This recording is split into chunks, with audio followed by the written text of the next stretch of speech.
Australian charities are bracing for a tsunami of need as the country's cost of living crisis worsens.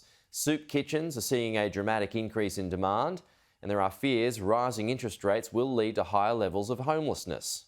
These are some of the faces of the cost of living crisis. Victorians who are homeless or at risk of homelessness forced to reach out to charities such as the Salvation Army for shelter and a hot meal.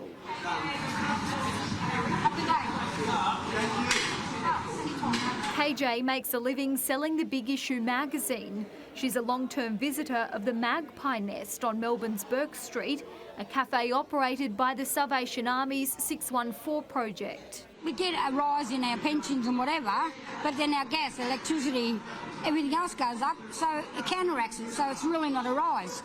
We're actually worse off than we are. Dell's also a regular. She lost her partner a year ago and craves the human connection 614 provides, fearing if she didn't have the Salvation Army, she'd be back on the street. I don't know where I'd go. I'd probably starve. Price of meat is just it's just crazy. An army of volunteers serve about 100 people breakfast every morning and double that for lunch.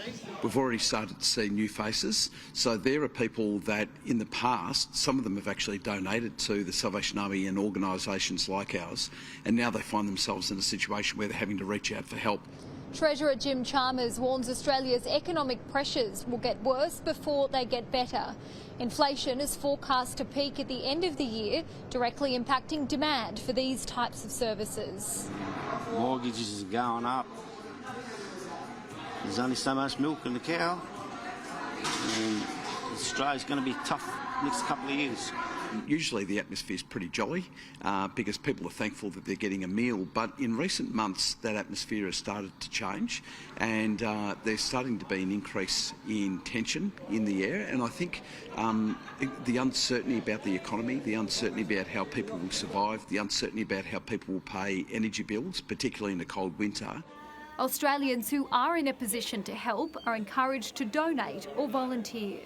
We feel there's a tsunami coming towards us, a tsunami of need.